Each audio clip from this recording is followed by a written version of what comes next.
Ayun, dahil tayo ay hindi nakaahon ng matagal, ito yung kaganapan sa aking mga saging.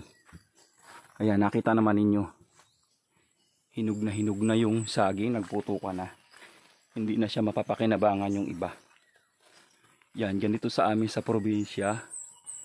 Sobrang dami ng mga saging. Halos hindi na siya pinapansin. Ayan oh.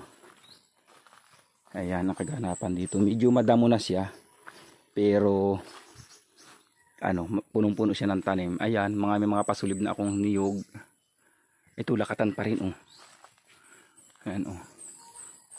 Bagong himuso. At the same time nagpakawit na rin ako ng niyog. Ayan, nagpa-harvest ako ng niyog oh. Hindi pa lang siya naiipon. Ayun oh. Ayan. Lalaki na ng aking mga pasulib na niyog oh. Mga ilang taon na lang yan, bubunga na ulit. Ayun, kasama ko naman sa aking aso. Ang aking kaasong kamahalan. Yan. Ang pangalan niya ay Tingtang Toy. Tingtang Toy. Tingtang. Oo. Kasama na naman ang kamahalan ay. Yan, ito yung kaganapan dito sa aking bukid. Ayun, ang kagandahan dito sa niyog. Kahit napabayaan mo ng kaunti ay tuloy ang harvest mo.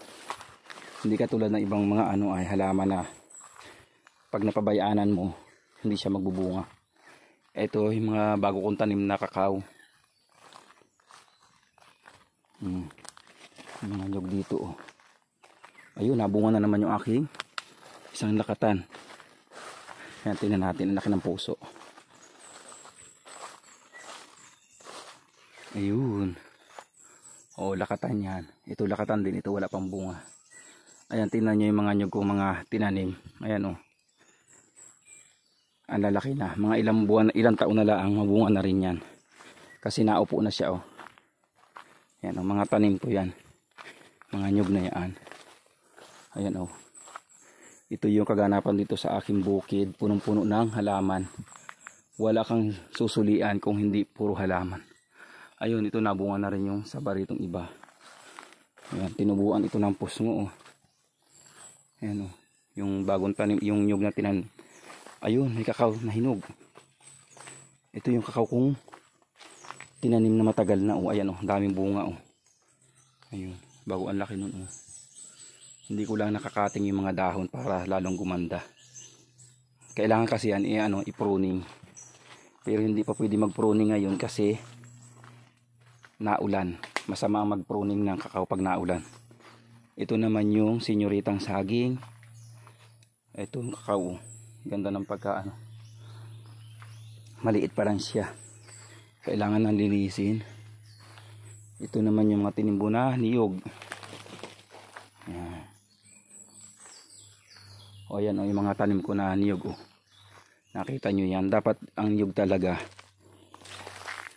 pag mataas na kailangan pasuliban ka agad para doble yung harvest. Yung halimbawa may 2 hektarya kang niyugan, magiging 4 siya kasi yung sa taas yan nabunga, yung sa baba may bunga na rin pagdating ng panahon. Mga 3 years na lang bubunga yan. Ito ganda ng tingnan, nakakatuwa. Bago sa gitna may kakao na ganito oh. Ayan, nakita ninyo may bunga na rin.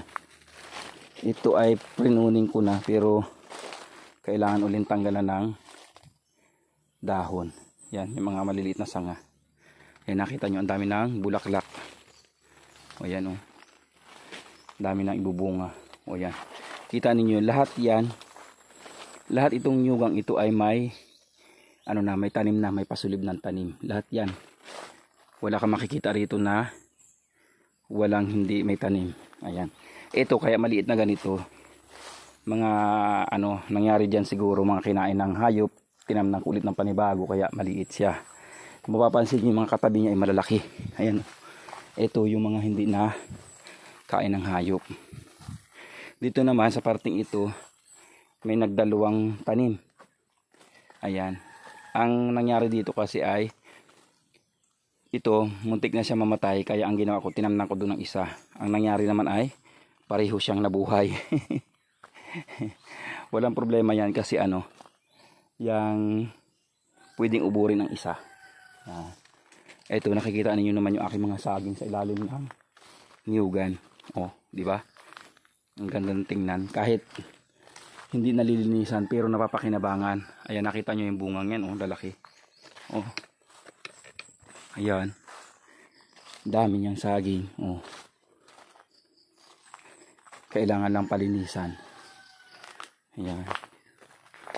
O ayan, tinuro ko na kayo sa aking sagingan. Pero dito sa banda rito, hindi gaano kalakihan pa ang mga nyug. O ayan, oh. At may kakao kaming, ayan, oh, mga pinagkainan ng kakao. Sumibol. Pwede uli siyang ilipat. Yan, ganito sa amin sa bukid. Maraming mga pananim. Ayan, may kakao ko dito, oh. Yan. Ayan, thank you for watching.